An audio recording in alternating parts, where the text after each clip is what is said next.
Hi everyone. Thank you so much for joining. We're just going to wait a few more minutes for a couple more people to log on.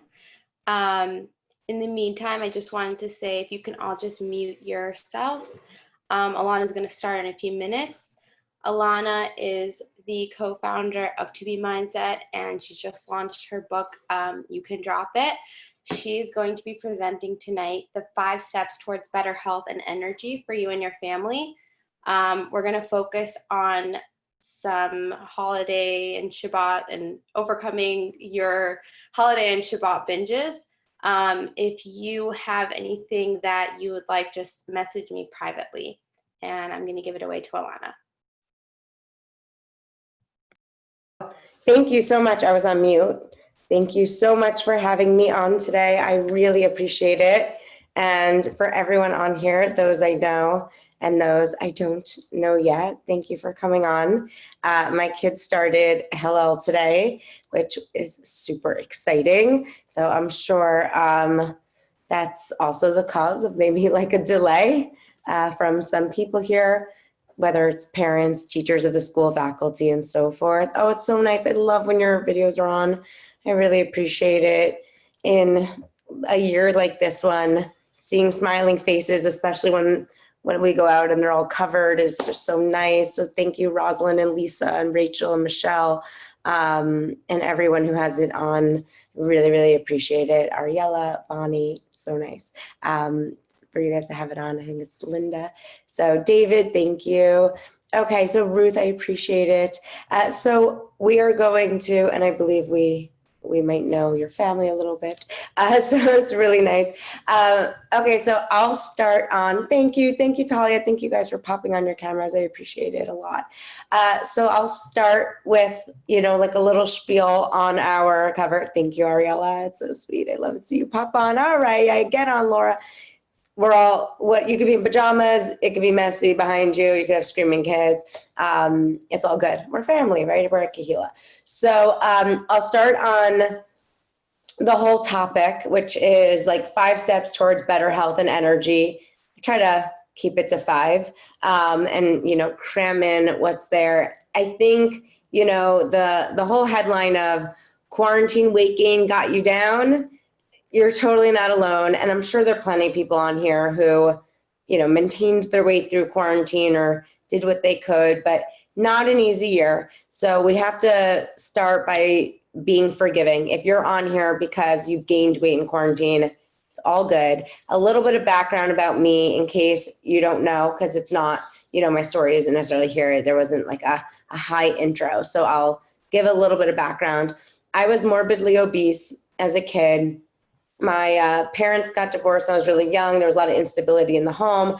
I grew up on the Upper West Side of Manhattan. I went to Lincoln Square Synagogue, Manhattan Day School, if that means anything to you.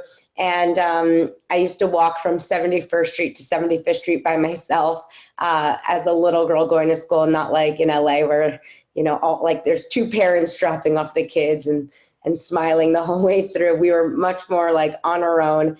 I would get my allowance money, go to the deli on the corner on 72nd Street, buy myself a Snickers ice cream bar and call it breakfast. And it was kind of reckless eating. Definitely a volume eater. I would eat like the whole dinner's worth of ordered takeout Chinese food. And then my family would be like, where's the food? I'm like, oh, that was for everyone.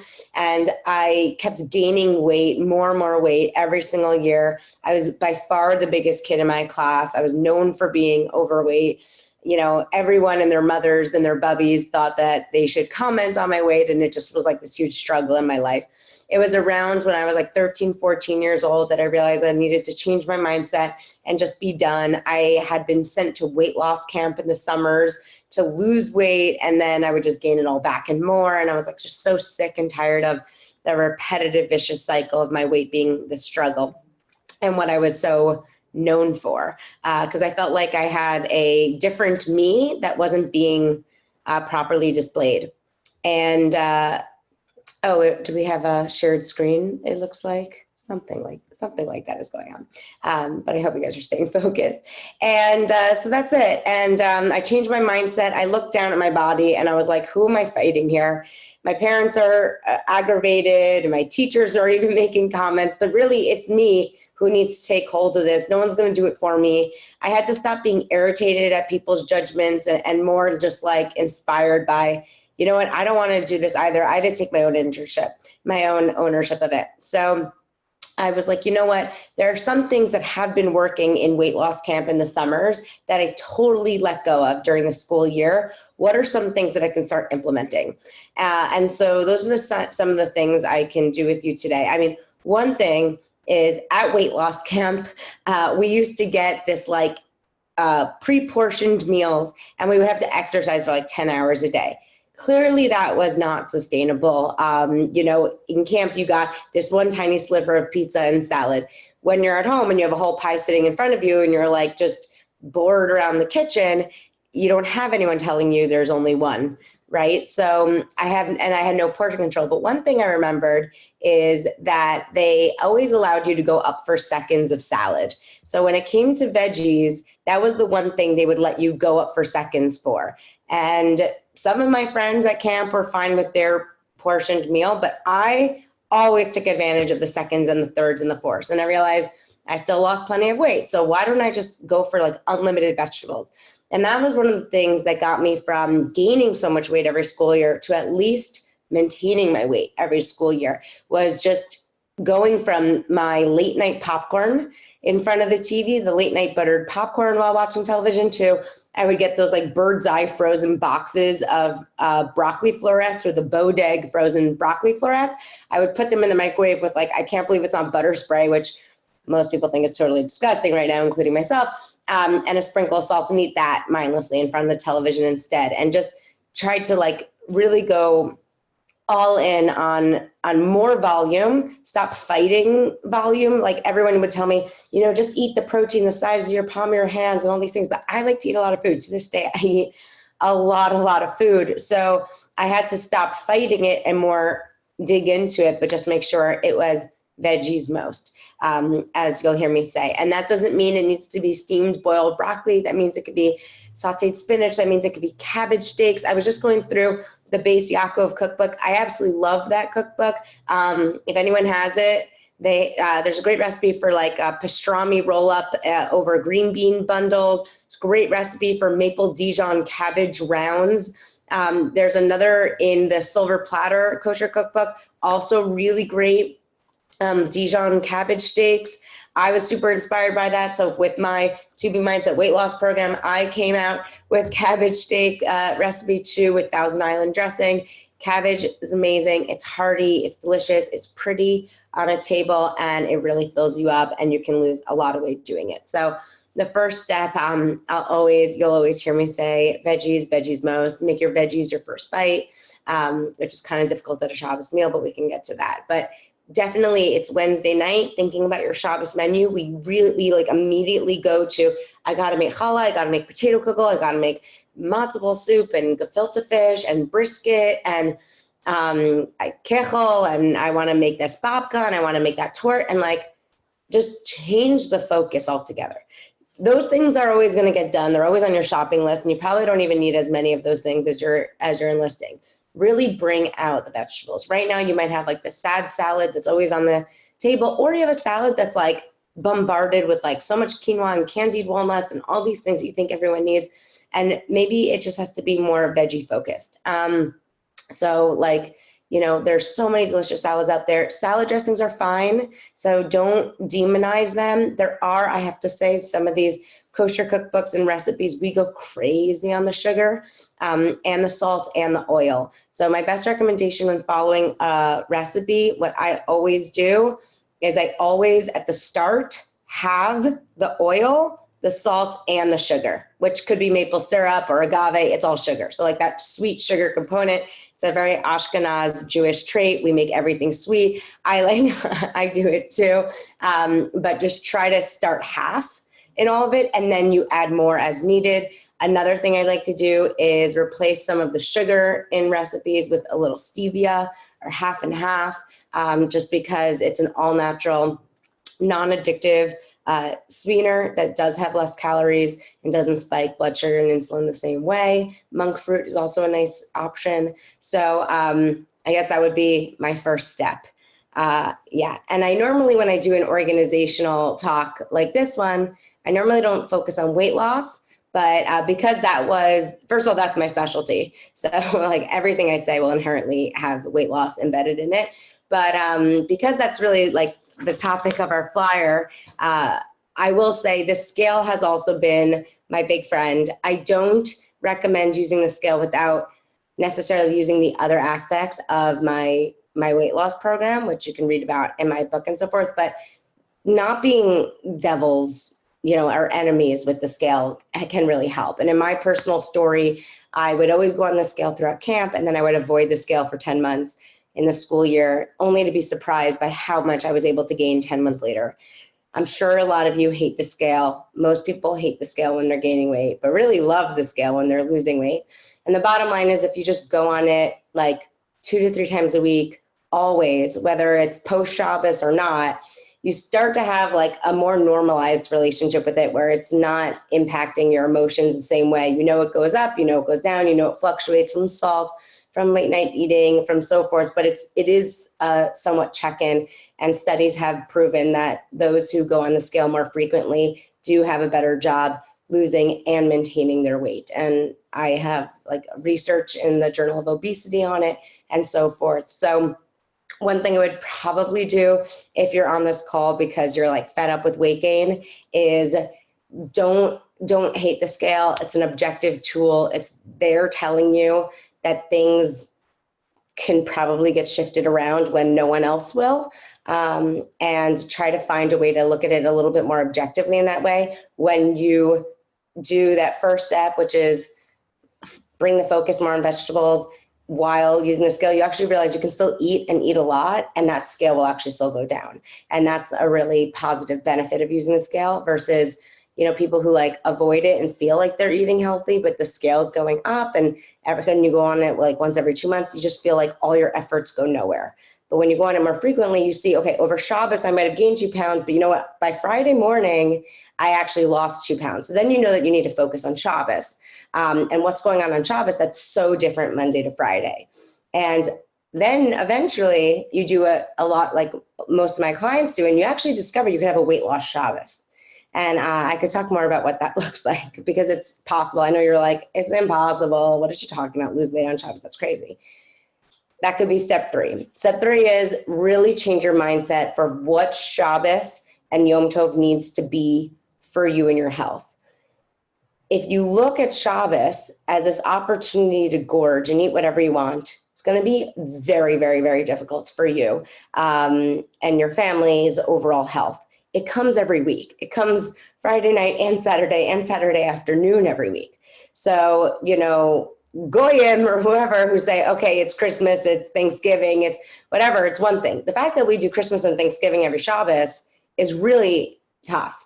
And if you just say you can eat whatever you want in that time, rather than, let's say the average American gaining 5 to 6 pounds a year or whatever it is, if an Orthodox Jew has that mentality, it'd be really easy to gain 15 to 20 pounds a year at the very least. And that doesn't include like the Rosh Hashanah and the Sukkot and all these things coming up.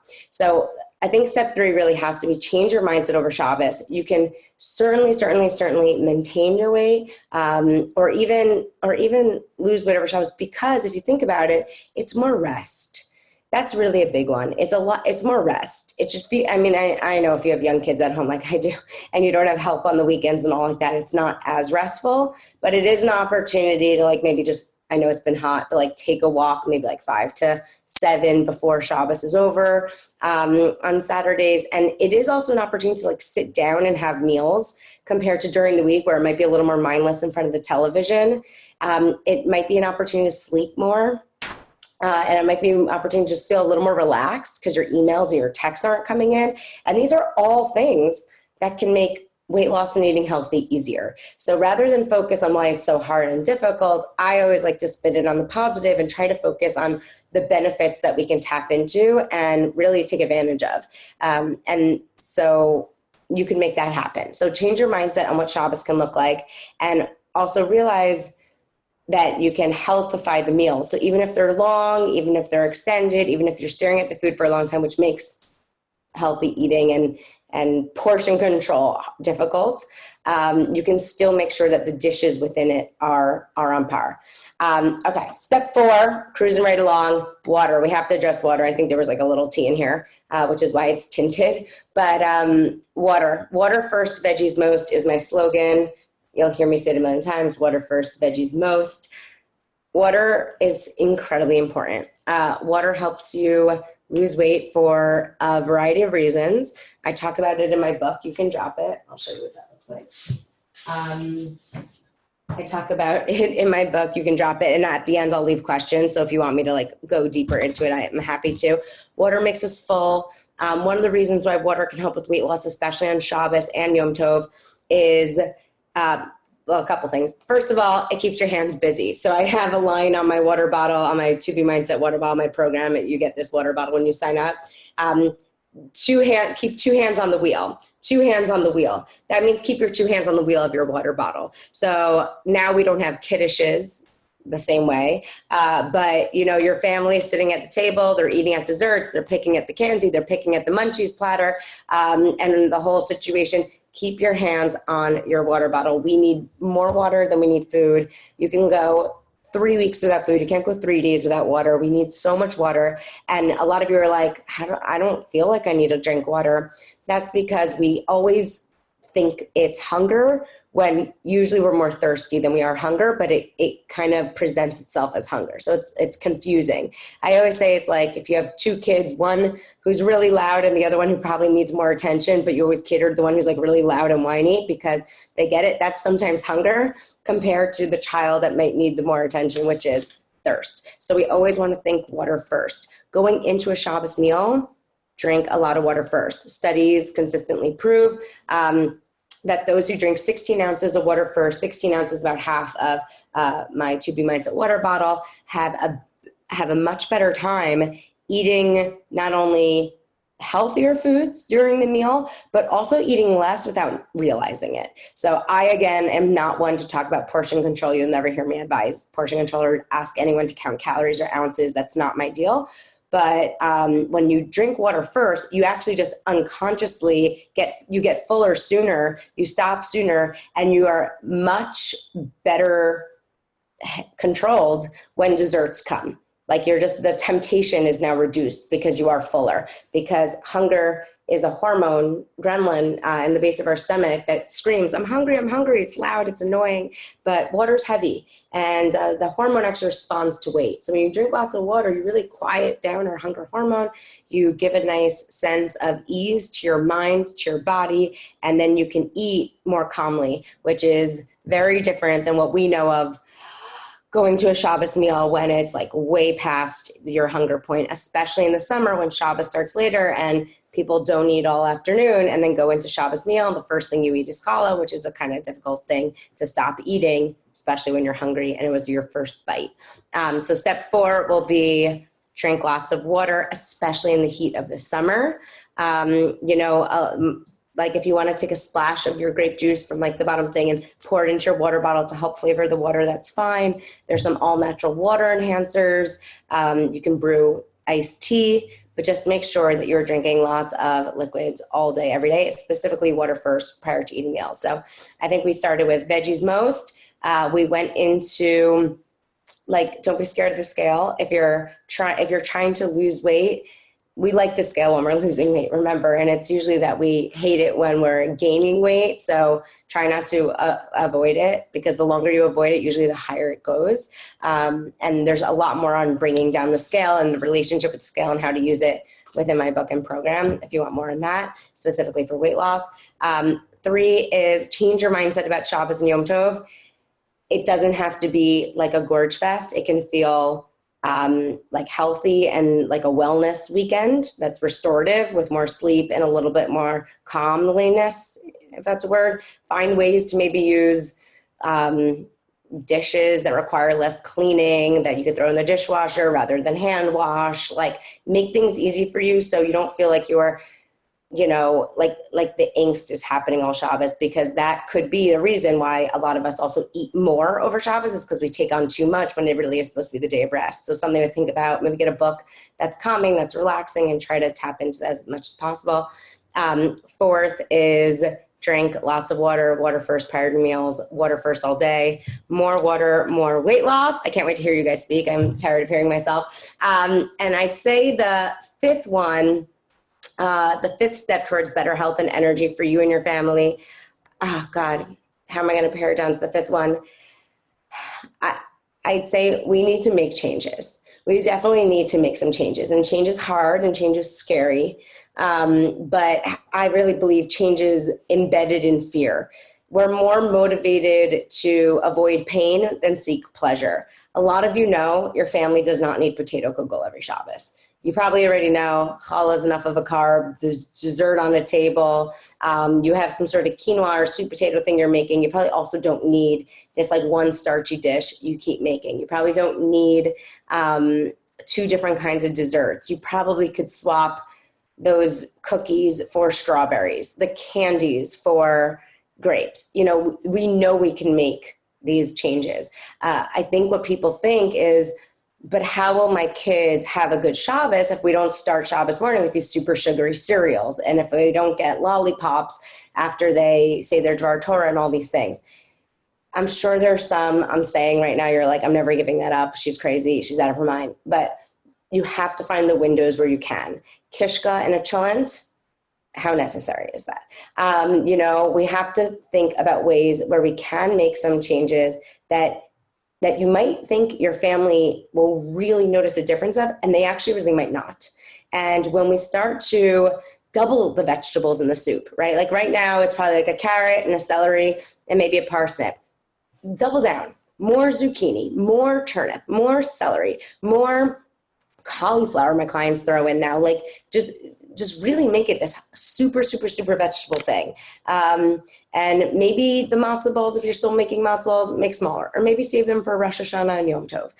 When it comes to challah, one thing I'm seeing that's really interesting for quarantine purposes, like Shabbos party at school, we're talking about little rolls now and little individual cupcakes rather than big cakes. God bless my soul. I wish we did this forever. Way smarter. Whole wheat rolls rather than the challah that everything is on top of. Going into Rosh Hashanah, our challahs get a little wonky. We start to do raisins. We start to do cake crumble. We start to weave in all these chocolate chips. Now, a lot of you are like, whatever, it's Rosh Hashanah. It's totally fine.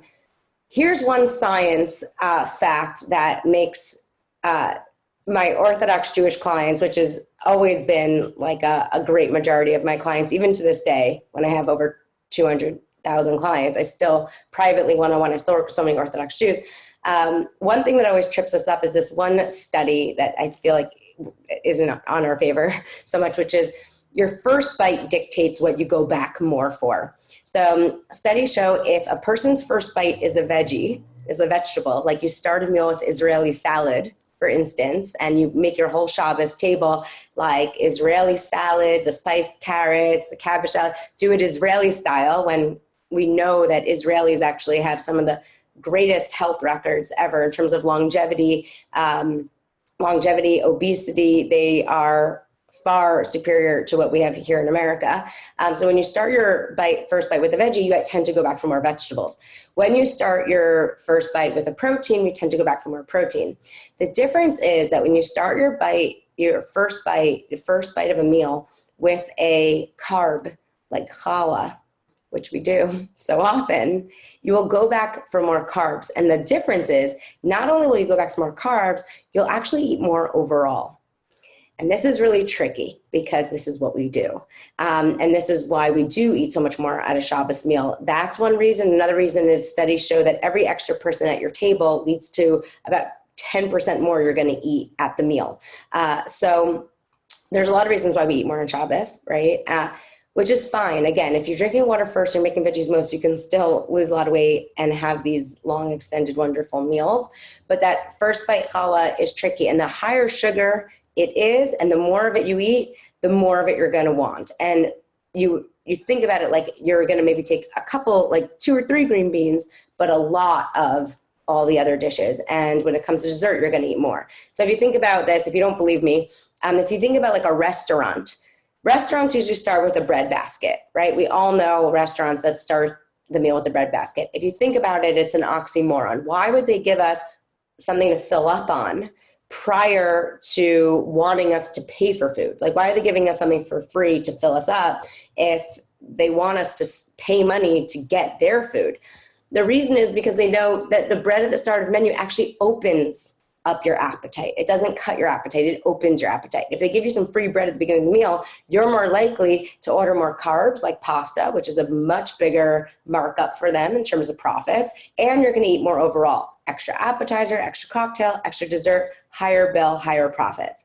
So that's what makes challah tricky at the start of a meal. Of course, we still do it, but there are a lot of ways that you can make it easier for you. Maybe now that Shabbos dinner starts so late, maybe around 4 o'clock, you cut yourself up some celery and carrots for the whole family. Put it on the kitchen counter far away to keep everyone away from the stove, because no Jewish mom wants people like in the kitchen before Shabbos in their space, right? But like put it out with some guacamole or hummus or a good baba ganoush dip, and everyone kind of start having that so you can have challah and not turn it into a challah course where it's this whole thing. So that's one way you can do it. Even just taking some soup, like some chicken soup prior to the meal, at like around 4:30 has helped my clients a lot to like not go into Shabbos meal so hungry. And so that can definitely be helpful. And now I just want to take questions and I want to hear from you. But I guess those are the 5 tips, is like be okay making some adjustments, some changes, because Shabbos and Yom Tov can be so beautiful. And in fact, even more beautiful when you feel healthy and energetic and well and confident. It makes you want to see more people. It makes you want to be in a better mood. It makes you want to, run and chase grandchildren and all of these things. Okay, so the chat's open, and I hope that was okay. And I'd love if people are coming on to ask questions. I'd love if you can actually ask it rather than me read it, because that's the whole benefit of Zoom. Okay, just unmute. Yeah, Ariella, do you want to unmute? Does anyone want to? Yeah, so I have a question from Talia. Talia, do you want to share your screen? Do you want to come on? Or at least unmute. And again, thank you all so much for being here. Like I'm so happy to connect with the Beth Jacob Kehila. I'm in Hancock Park now, but we were members of Beth Jacob for a very long time. Hi, Talia. She's muted. Talia. Can you unmute? I think Ariel, you have to do it. Oh, okay. Got it. Hold on. Hi, I have a question actually. Yeah. Thank you so much for this. I really appreciate it. So in my family, I gained weight, but my son lost weight. So I'm sure that it has happened where you know some people who, because of, COVID, whatever, they've actually lost weight. They've kind of lost their appetite. And if you could give some feedback there. And also, I'm sure that you know about ARFID, whereas the person is a very picky eater. So yeah, thank you. Thank you very much. Yeah, it's very, it definitely creates a difficulty in a household when there's someone who has to lose weight and someone who has to gain weight. I deal with that all the time in my private practice. There's even siblings. There's a sibling who has to gain weight and a sibling who has to lose weight, and it's super difficult for usually the one who has to lose weight. And then the mom who has to buy the fattening cookies and then the cauliflower rice and balance it all. So it's definitely not an easy thing. Loss of appetite is definitely a sign I'm not diagnosing anyone, but like loss of appetite is one of those things, symptoms you see with people who are depressed or down, or somewhat, which is completely and totally common right now in 2020, especially for a kid who's had summer plans canceled, isn't in person with their friends at school. I mean, this is really not an easy time. So I would definitely, in terms of loss of appetite and weight loss, that's something I would refer out, mostly to a therapist who would work on it, and then probably then work with a dietitian. But the loss of, once that loss of appetite is recovered, it's very likely the ease of gaining weight will come back. So I could like make suggestions on foods that are helpful for weight gain, but without an appetite, it's still stinky. But that person still definitely needs to be eating, because eating throughout the day can definitely help improve mental health, which has been proven. So vegetables have been proven to help with mental health, just eating. The lack of eating, when we go too long without eating, that just makes us tired and moody and hangry, which on top of a lack of appetite and upset just makes everything worse. So smoothies are really good to make him. Like that's pretty easy to like suck down for someone who doesn't have an appetite and so forth. And it's also hydrating in the summer, which is important.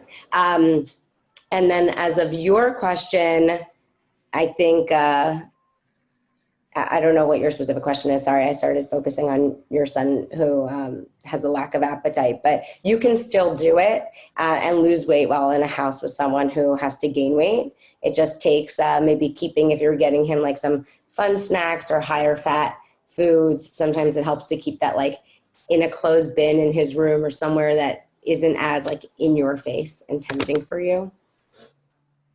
Thank you very much. Thank you. Of course. So Talia's mic isn't working. So do you want Oh, yeah, to? it is. Hi. Okay. Hi. Yay. I read your book. Got me into it. Very, very weird and surreal seeing you. So my question is, I go to my boyfriend's house a lot for Shabbat, and their family is Persian, and they don't really have a lot of veggies. They do a lot of rice and a lot of carbs. So what do you do when you go to someone's house for a Shabbat meal or just any meal, and they don't really have those options for you? It's a great question. Great question. I have worked with lots of, I'd say like Persian, Indian, families are so tied to their rice. Mexican. Cauliflower rice really is a game changer. For anyone who doesn't know cauliflower rice, it really is a game changer. Does it taste exactly like rice when it's on its own or get crispy like tahdig? Not necessarily. But when you're putting it under a bed of gourmet zabzi or meatballs, or brisket with a delicious sauce, it's like life-changing. You really, really, really, under a delicious sauce with an amazing protein or something on top of it, you really can't tell the difference. Only in your waistline. You get just as full. And it's amazing that it's like one of these things where you make cauliflower rice for Shabbos and you can really have a weight loss Shabbos. The trick to making it, if you want to make it and bring it to your boyfriend's family, which might be a good idea. I don't know how close you are with the family at this point, or how welcome they are to bringing outside food, but it would be very simple to bring literally like a cook to serve type dish, like a corning or whatever, or a Pyrex, and bring it of the ready cauliflower rice, and then just ask them to heat it up and then keep it on the table, because it doesn't really look very different. If you start like roasting carrots and zucchini and asparagus and peppers, they might be like, oh, this is not my tablescape. But the cauliflower rice next to the white rice really is like a nice, smooth transition for someone who isn't welcome to veggies. My favorite way to make it is Trader Joe's sells the frozen bags of cauliflower rice that have a hashgacha. The reason why it has a hashgacha, just so you know, is they cut the stems. So they don't use the tops of the florets that always have issues. They use the bottom, which are the stems, and they chop them up into little rice-like pieces. So that's still white. It's a stalk of the cauliflower chopped up into rice-like pieces, and they're frozen. It's $1.99 a bag. I keep like 20 in my back freezer at all times. They're awesome. What my favorite thing to do with it is take to make it not watery. Sometimes people complain that it gets watery. The way to make it not watery is to take 2 of the frozen bags, 3 of the frozen bags, 4 of the frozen bags. I personally literally can eat 2 at a time, no problem. I make 2 at a time because maybe if my husband gets a spoon or 2 or whatever, but like 2 at a time is standard for me. Like I said, I like to eat a lot. So I take 2 of the frozen ones, put it on a baking sheet. Game changer. Like with everything else you're baking and doing, like roasting, whatever. 350, 375, 400, whatever you're doing, 325, just put the frozen cauliflower rice on a baking sheet, spread it out, put it in there. And on a baking sheet, it really gets like dry and rice-like and fluffy at the end. And then I would just literally put saran wrap over it, put it in a cook to serve dish, and bring it with you to his house. I would do that. I would also, get Persian cucumbers, like our mini cucumbers we love. You can get a sack at Livonia, like pennies, or all the markets, Glotmart, all of them. And we have the best prices on Persian cucumbers, our kosher markets. And I would just get those. I bring them with you just so you can like snack on them Shabbos afternoon, or like going into Shabbos dinner. Like you get situated in your room, you unpack, you have a few cucumbers, then you go to the meal. You'll feel like much more controlled space. And you always can offer, can I bring a salad? Or what I like to do is just say, I'm bringing a salad. I have a brand new recipe. And then they're like, no, don't bring a salad. You bring it and it goes. Everyone always eats it. When it comes to vegetables, people want to eat them. They just don't necessarily want to prepare them themselves. But you bring it, it's delicious, and everyone gobbles it down. So again, like go into our kosher cookbooks, have some great salad recipes. But again, have the oil, have the sugar ingredient, have the salt to start, and then you could always add more. But any sort of like vinegar, mustard, stevia, or a little sugar, little olive oil goes a long way on top of spinach, butter, lettuce. You could add sliced strawberries. You can do onion, tomato, cucumber. Israeli salad's always delicious. So I would start to get them familiar with more vegetables, and then you could say at least for yourself, and then gradually they will probably start to have them too. I hope. Thank you. I hope that helps. Thank you, everyone who's on. Okay, what other Michelle questions? had a question. Michelle was raising her hand. There we go. Okay, great. Thank you so much. My question is, you said something about for every extra person at your table, you'll eat more. Can you elaborate on that? Yeah, really interesting stuff. So in my book, I can show you. In my book, you can drop it. I've worked with so I guess I never even finished my bio. I did it on my personal weight loss story-ish. And then, essentially, like I was very overweight, changed my mindset, wanted to lose weight on my own, wanted to help other people do it. In the process, I was like, okay, well, I want the utmost expertise if I'm going to recommend how to eat to other people. So I became a registered dietitian. I got my master's degree in nutrition. I started teaching at UCLA, leading weight loss seminars. And I taught to 100 different UCLA employees every semester. It turned out to be 10 semesters while building up my private practice within our community and beyond. And I turned it into a program called the To Be Mindset that there's actually 300,000 people who now have access to my program, which is crazy.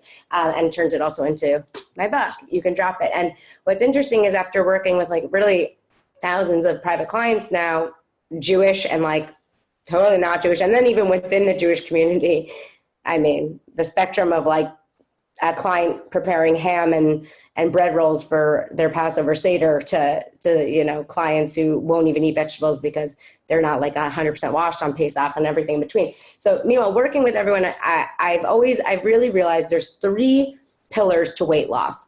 And I talk about in my book, the 3 pillars of weight loss. One is nutritional. If you're hungry and your kids have pizza on the counter or there's chips on the counter, you're going to eat them because you didn't have the right things there. You weren't full. When you're full, when you had, a huge salad with some salmon on it and feta and vinaigrette, you have much better self-control because there's a nutrition piece to weight loss. There's obviously a nutrition piece to weight loss. You don't have to count calories or measure stuff like that, but you definitely need to know what and how to eat.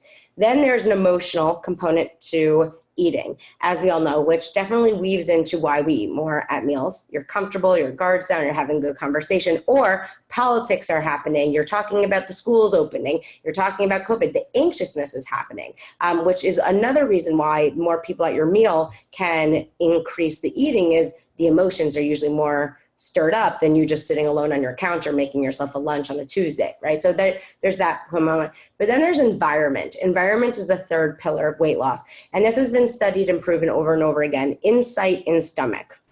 Repeat, insight in stomach. You see it, you eat it.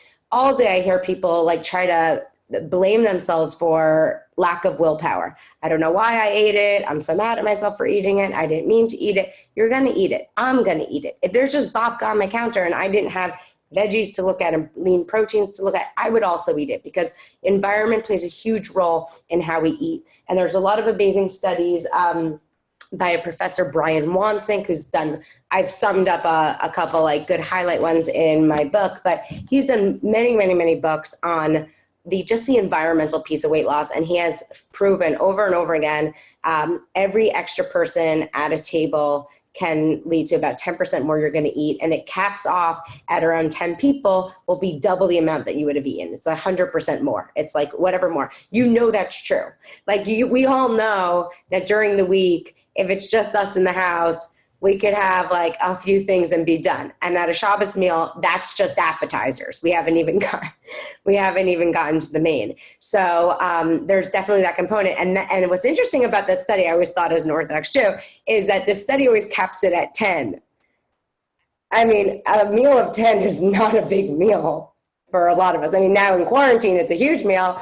But, you know, when we're talking a year ago, meals of 18, when you're talking two families together that both have kids, 3 families together, it does add up. So that definitely adds a component, which is why 2 hands on the wheel is a helpful tip. Thank you. For sure, yeah. Any questions? Nagel has a question. Do you want to unmute yourself?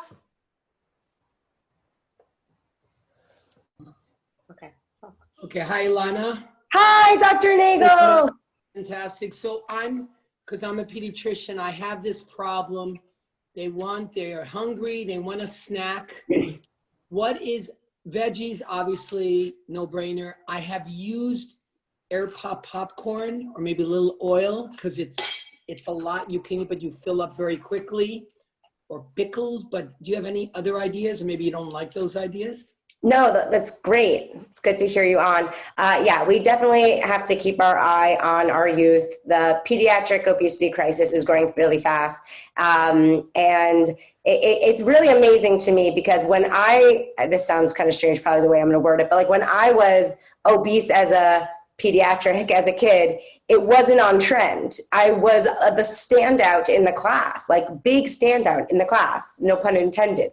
Now we're seeing classes and grades where there's a handful of very overweight kids. So we definitely, as a whole community, even if it's not your kids or grandkids who have weight to lose, like we really need to keep an eye out on all of us, because and a lot of you are like, they'll grow out of it. Studies are showing, and Dr. Nagel, you can probably confirm, studies are consistently showing that being an overweight kid really and severely increases your risk of being a very overweight adult. And being an overweight adult really increases our risk of highly preventable chronic diseases like stroke, cancers, heart disease, and so forth. So for anyone, I'm sure everyone on here does care, but for anyone who's like trying to be like, let them be kids, like it's gone to points where we really do have to keep our eye on some smarter snacks.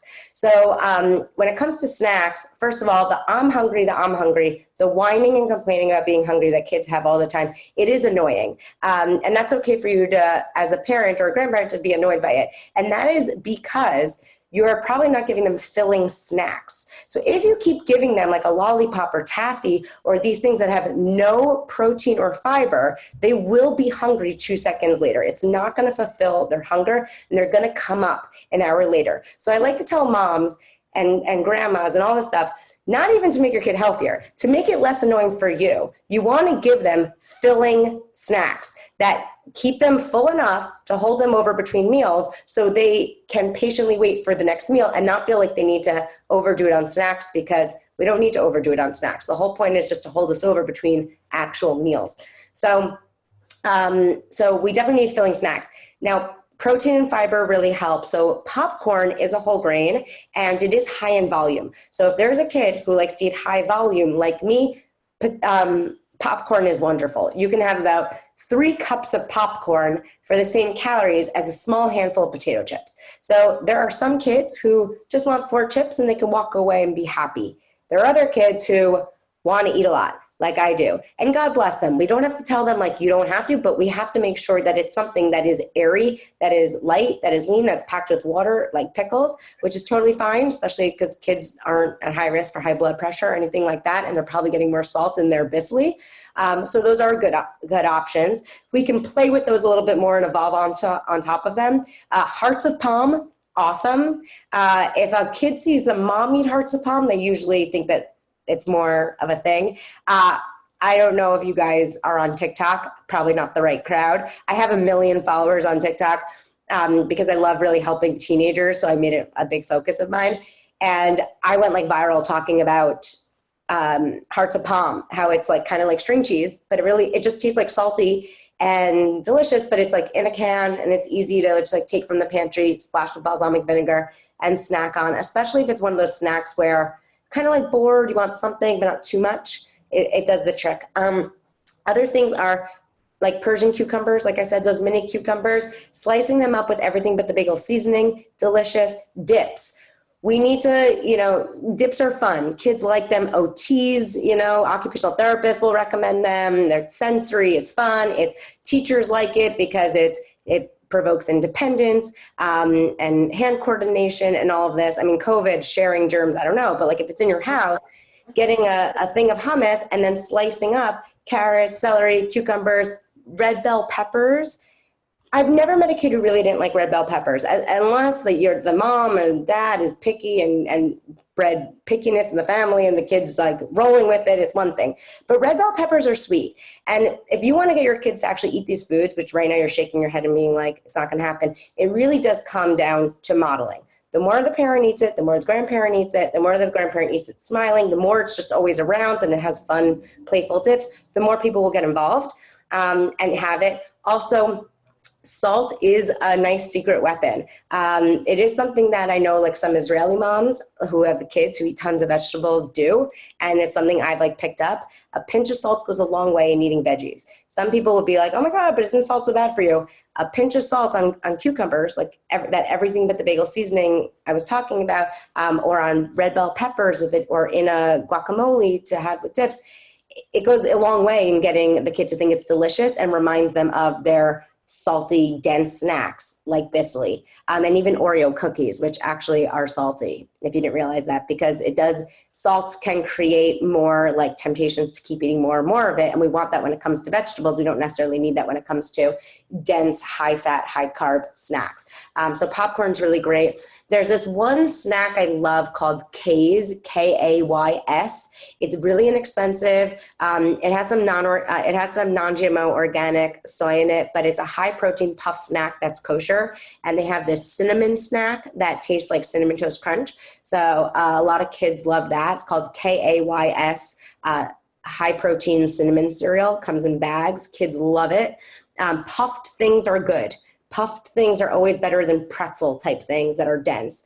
I just did a video. There was 2 bags next to each other. One of these like puffed lentil chips, puffed, like there's a lot of air in them, puffed lentil chips, compared to these like glutino pretzels, which say gluten-free makes you think that they're healthy, but really have no fiber in them. You want to be looking at fiber and protein. You want those to have at least 3 in it when you're picking snacks. At least 3 grams of protein, at least 3 grams of fiber, ideally both, but one or the other at the very minimum. And so these pretzels are white pretzels. There is in the same size bags, the pretzels had 13 servings a bag and the lentil chips had 4. 4 versus 13, just out of density. And it was a difference of like 1,500 calories a bag versus like 400 calories a bag.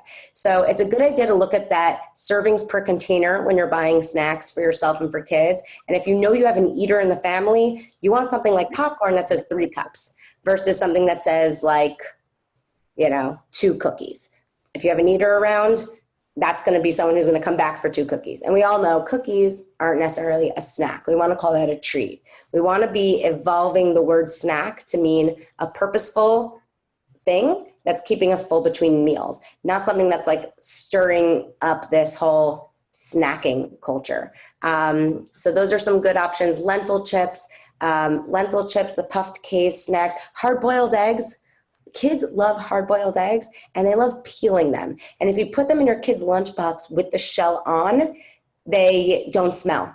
And kids really do eat hard-boiled eggs. I'm like really thankful for this, that like kids do this. String cheeses are great because there's protein in them. I love the fact I just started Hillel. Hillel is not a peanut-free school. Peanut butter and sliced apples. Delicious. Everyone loves sliced apples and peanut butter. No one doesn't like sliced apples and peanut butter. How could you not like such a thing? There's fiber, there's water in the apple, there's some protein and some healthy fats in the peanut butter. It's fun. It has that dipping culture, and it works. Ants on a log, peanut butter and celery with some raisins, all good. And it's good for adults too. Sometimes we skimp out on making ourselves sliced apples and peanut butter, but we like do it for our kids and we just like go for random chips and crackers in the pantry. Take the time for yourself. Especially now where like self-care need is up and time is actually increased, and make yourself these settled things. And I hope that was helpful, Dr. Nagel. Ariella had a question. You want to unmute yourself? Hi. So I actually read your book. I thought it was really interesting. I was learning so much and it totally changed my mindset because I was eating a lot of crap and I personally don't have like a weight issue, but I noticed that I was eating a lot of unhealthy nutrients. I wasn't getting the stuff to fill my body or to keep me going. So I decided to take on water first and veggies most. And my question is, I've been doing it for about 3 months now, since June 1st. And I haven't really noticed so much of an energy change or like a mindset kind of revitalization, which is kind of what I was looking for. Like I'm eating all the veggies and I'm doing the water and I feel better about my food, but I'm not noticing so much energy intake or I'm not sleeping better, which I thought like that would be part of it. Right. I mean, I would say, thank you so much for reading the book. I'm so glad you're already like implementing the changes. I would say 2020 presents another difficult thing where I don't know how to say this in the most positive way, but I do find it's a little harder to be happy this year. We can't even see smiling pictures of kids at school because they're hidden behind masks and stuff like that. There's like the fear of the virus and change and all these things. So, that is a strain. And what can steal our energy is also like how much of the news you watch and how much social media you're following and what your job is and everything else like that. So like, sometimes we have to like not be like unaware of the situations around us and actually like kind of take a pause to realize like there's a lot going on right now that's just different, and that can be impacting our sleep, our mood, and our overall energy as a whole. Also, just not going to multiple places a day, not having as many drives and errands, having more things delivered, not seeing as many people in person can strain energy. We are designed to be social beings. We should all really be in person right now, feeding off of each other's like energy, pheromones, and all that good stuff. So that definitely like staring at screens all day can, while this is amazing, it can actually it steal a lot from us. So I would say even maintaining your energy in the past 3 months, considering our times, is probably like definitely being benefited by the healthy nutrients that you're putting in your body. So we don't want to, take away from that. Other things that can definitely help you sleep better and feel more energetic are exercise.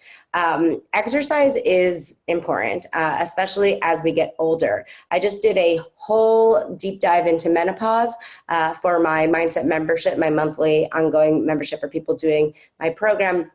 And menopause research was actually quite interesting because I've always worked with clients. They always tell me it's harder to lose weight in menopause. They always tell me they've gained weight because of menopause. Like it was menopause's fault. And in the research, what I kept seeing, and actually in speaking with clients, because I've had many clients lose loads of weight through menopause and beyond and post-menopause, is it's actually a lack of activity paired with eating the same, if not more. And so there is that. If you're not active and moving, I always tell people you can lose lots of weight without exercising, but it makes you feel good. It's good for your energy. It's good. Proven from the National Sleep Foundation, exercising at any point in the day can help you not only get to sleep quicker, but even deeper in intensity. So I would definitely try to weave that in. Also, things to help you sleep is seeing daylight, making sure that you are outside in daylight hours, like, and actually looking at the sun. So like the UV rays, like, can kind of correct our internal sleep cycle for even just a few minutes. Even, you can wear sunscreen and protect yourself that way, but just being exposed to light during the day, darkness at night, trying to get, you can get the UV goggles while staring at your phone. You can bring the darkness down and all those things. But moving your body, what's interesting, people usually think, I don't have the energy to work out. And it's like an oxymoron, because working out gives you more energy. And it's, we like to think I don't have the energy to work out, but even just if you don't have energy and you're feeling complacent and tired, but you actually take a walk outside, it can actually bring you energy. And I do want to get us excited right now, because I always like to get people excited at this time of the year, because I can make this argument at any time, but now is a really good time to get healthy. I always say that around this time, the fall is in our favor, because right now we're in a total heat wave. What the heck is going on? I have no idea, but it should start getting slightly cooler. And in the time where it gets slightly cooler before we change the clocks in October, it's one of those like ideal times to take those nightly walks. So even if you're exercising in the morning, like you're doing your Pilates or Peloton or walk around the block with your friend, you can still kind of fit in a 6 to 7 p.m. walk around the block, if you so choose, because we do have this elongated day. We do have this extra time. And if you're not spending that time being active, it does open up more hours to eat, snack, or even just, participate in non-helpful activities like just mindless scrolling on social media or online shopping we don't have to do and so forth, which we do plenty other times. So we need to carve out this time. But Ariel, I think when you get like more of like these lifestyle things in place, you'll see like the utmost benefits. Strength training or yoga, walks around the block can definitely help. And then for sleep, if you're not sleeping, nothing feels right. So doing the darkness and lighting a candle at night, taking a bath, doing, all these like hippie things that seem like so whatever, embrace them. It doesn't hurt. I have a candle here. I think I lit it one time, but it says positive energy. I don't even light it, but I just see the words positive energy behind my computer screen throughout the day. Like, it doesn't hurt, So I think bringing stuff like that in that makes you feel calm and relaxed might help. And then working your body can sometimes help boost your energy. Thank you. Yeah. It looks like Rochelle Berger has a question. Hi, Rochelle. Oh, you're muted. We want to hear you. The bottom corner on the bottom left. There you go. Hear me now? Okay. Yeah. Quick question. What about jicama? What's the scoop on that? Is that okay or too much sugar? Great question. So within my book and program, I have 4 food groups. There are 4 food groups: veggies, protein, carbs, and accessories. Accessories are like salad dressings, marinades, jelly, butter, jam, avocado, like things that are higher in sugar and fat that we don't need so much of. But like an accessory, it makes all of our meals taste delicious, right? So jicama is interesting because is it a carb, like a starchier vegetable, like a sweet potato or corn, or is it a veggie like tomatoes and cucumbers? And I actually classified this list, which you can find in my book. I classified this list based on about 50 calories or less per cup. And jicama is a veggie, but it is on the line. I've never met anyone gain weight eating jicama. But what I have, so here's like the list of like all veggies that you just want to eat like loads and loads and loads of. Jicama is on this list. If someone is going from potato fries to jicama fries that they're making their own, they're going to be just fine. But if you're eating lots and lots and lots of jicama and you're plateaued and you think that that might be it and not, you know, the like random chocolate chips you stole from the pantry, then you can always trade out jicama for, I love kohlrabi and turnips, which are also white and also great like roasted. I make tons of turnip fries, roasted in the oven. Turnips are amazing. I know we only put it in our soups typically, but if you chop up turnips into sticks and roast them, it's delicious. But if you're eating jicama raw, it'd be really hard to overeat jicama. It's like so watery. So like if you're not cooking up the water, you're gonna be fine eating tons of jicama. Oh, hold on, you went on mute. What about hummus?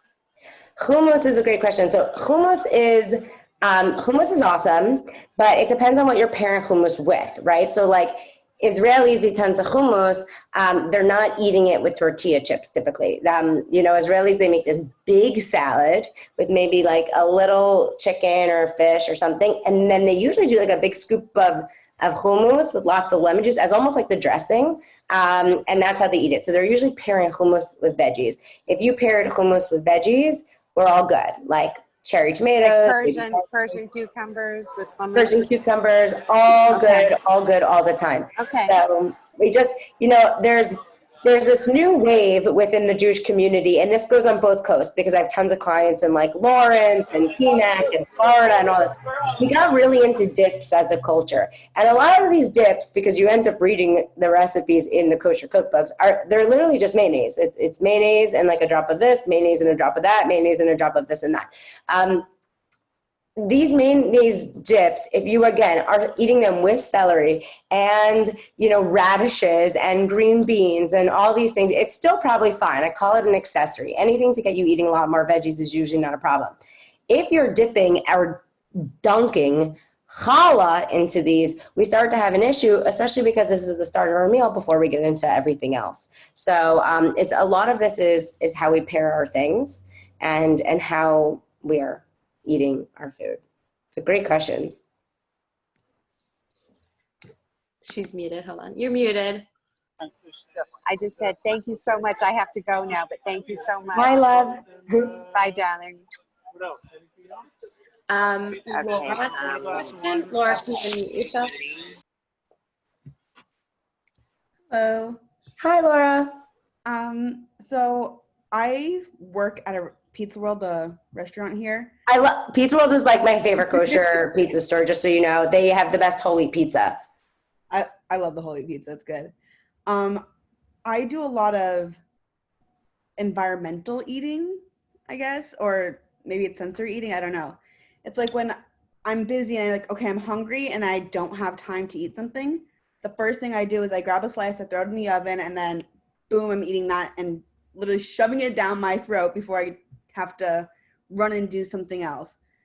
Obviously, like preparing meals is a big thing ahead of time, but in that kind of situation, what should I do instead of grabbing a slice? Totally. Working in a pizza shop, it's definitely going to feel casual to just grab a slice. When one is trying to lose weight, it can never be casual to grab a slice. It's like, you know, I always say, like, you can eat pizza while losing weight when it's been like, you know, it's like a thing. Like, you ate really well all day. Like, it's not that you can't not eat differently, but like, it's balanced. Like, I've had whole wheat, the whole wheat vegetable pizza is the best. So that's only when I eat from usually a pizza store that I didn't make myself. I love that whole wheat Pizza World vegetable slice. I have that, but like I also get that salad, and then like, you know, you like dump like all the cheese in the world on top. Like I usually skim that to the side, and sometimes I even don't get two salads because again, I'm a volume eater. So one salad, I'm going to go for two slices. Two salads, I'm okay with one. And then you guys also have like some tuna, which is like really mayonnaise-y, but I kind of treat it like it's the dressing. So I put it on, so I get like tuna and then like two salads, and have that. And then it's like, okay to, you know, like for me, like I'm okay to have one slice and I don't need more, but the one slice feels slower. It feels calmer, because it's within my book, I have this like whole concept of the more sure model. Like if you start with a carb, you're always gonna want more carbs. So grabbing a slice, like you have it once, you think it's nothing, you're treating this like 300 calorie slice of pizza like it's a snack. And then especially when you eat it quickly, you're probably going to end up having more of something similar to it later on in the day. But if you start with lots of water first, like you guys have cold, nice, refreshing water bottles, just like down one out, and then have 2 salads, then it's like you have one slice. And even if you have that slice and it feels casual, it's going to be slower. It's just not going to be a scarf down situation. And the need to scarf down and have eat it really quickly usually comes from this thought of like, oh my God, I'm starving, I haven't eaten, which creates a lot of rushed eating. And that usually gets solved with drinking water first. So I would just, at the very least, just start with like a quick bottle of water. And then I would try to have those salads and potentially the tuna too.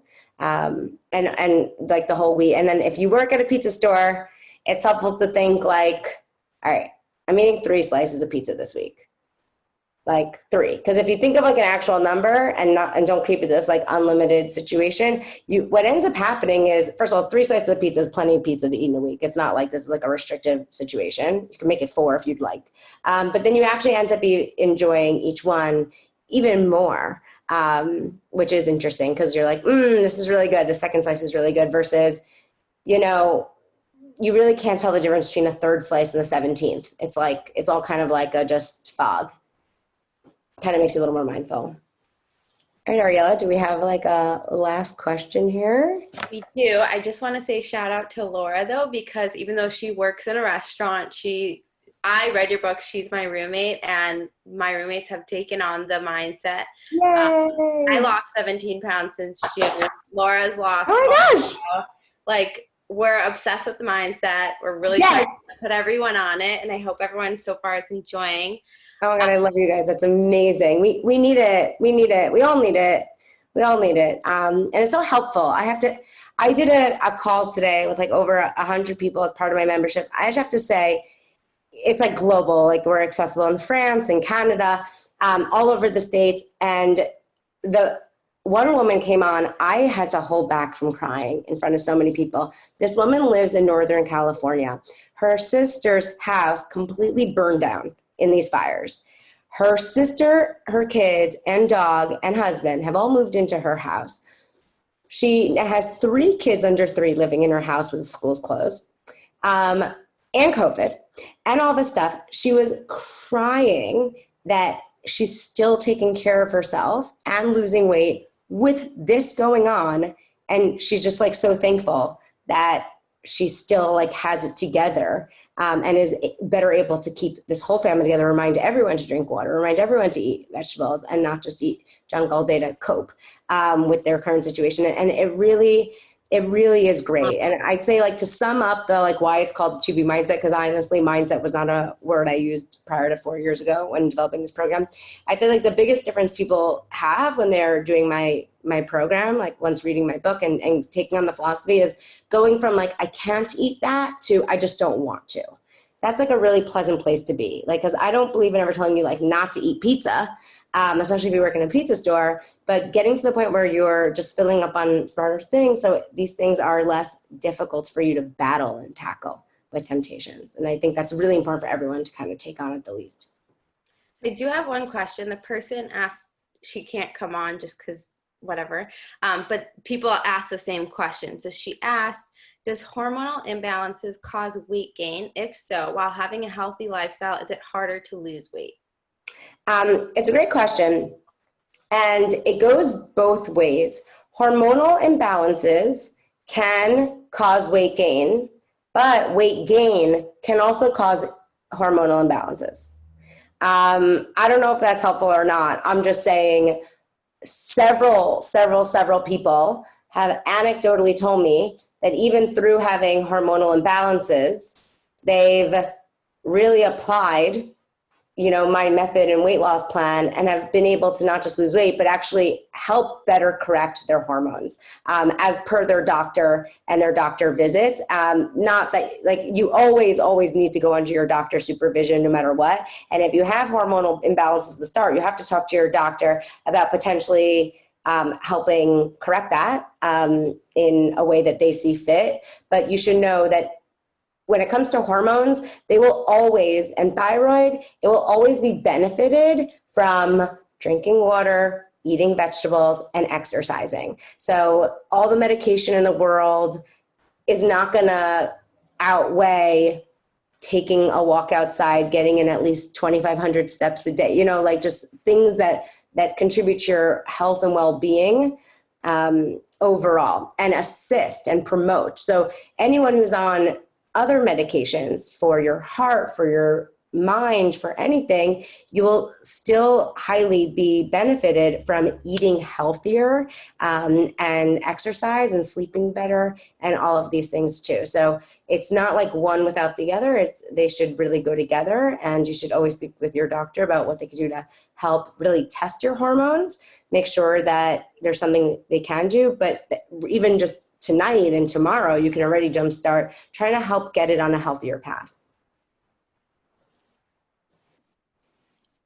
Lana? Yeah. Hi. Hi. Glad to meet you.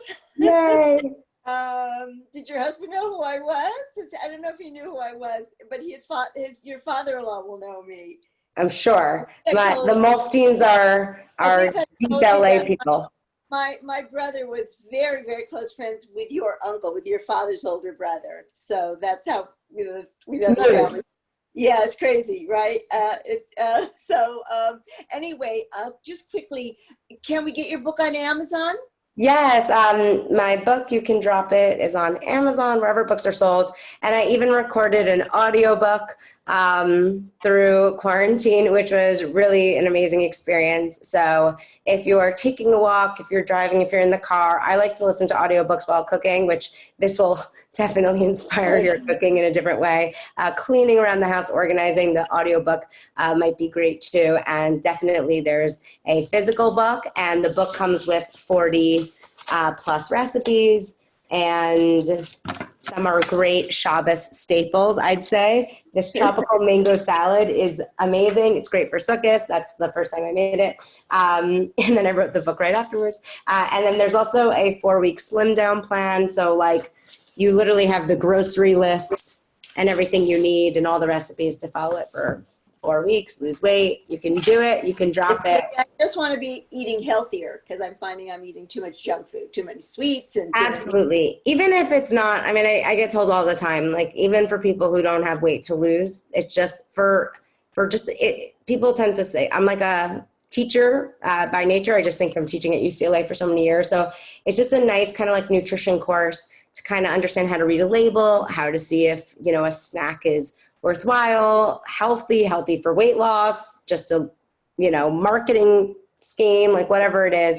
You can definitely learn a lot. And also there are some people who don't have weight to lose, but they don't have necessarily a healthy relationship with food. And they follow a lot of like internal myths or beliefs or restrictions around food that hopefully, hearing or speaking or working with me can help you clean up a bit. Because I think that's really important. I think we eat all the time. You have to have like a really positive and healthy relationship with food to help foster healthy and positive relationships in other aspects of your life. And it's just, that's why I think when people do my program and stuff, they do see benefits in other ways, which I'm excited for Ariella to report back on once other lifestyle factors kick into place, because it only helps. Learning how to eat well never hurts. It always helps whatever is going on, because that's really how our body was designed to eat. Like Hashem gave us our lands, like, these fruits and vegetables and water to drink. Like these are basics, which is why I felt really confident trademarking water first, veggies most. I think these are pretty timeless principles that we can always rely on. Great. Thank you. Thank you. Thank you. I love you all. I hope to see you soon and hug you all in person and be able to do a lot more in-person Beth Jacob opportunities together. Ariella, thank you so much. Oh my gosh, not only for doing the 2 months, but spreading the word. and organizing. Thank you so much. Great. Thank you. Wonderful. Love you all. Thank you so much. And be in touch, social media, Thank you. and everything and so forth. I want to stay in touch with all of you. Thank you. Love you all. Good night. Have a wonderful Shabbos and Yom Tov. Bye. Happy New Year.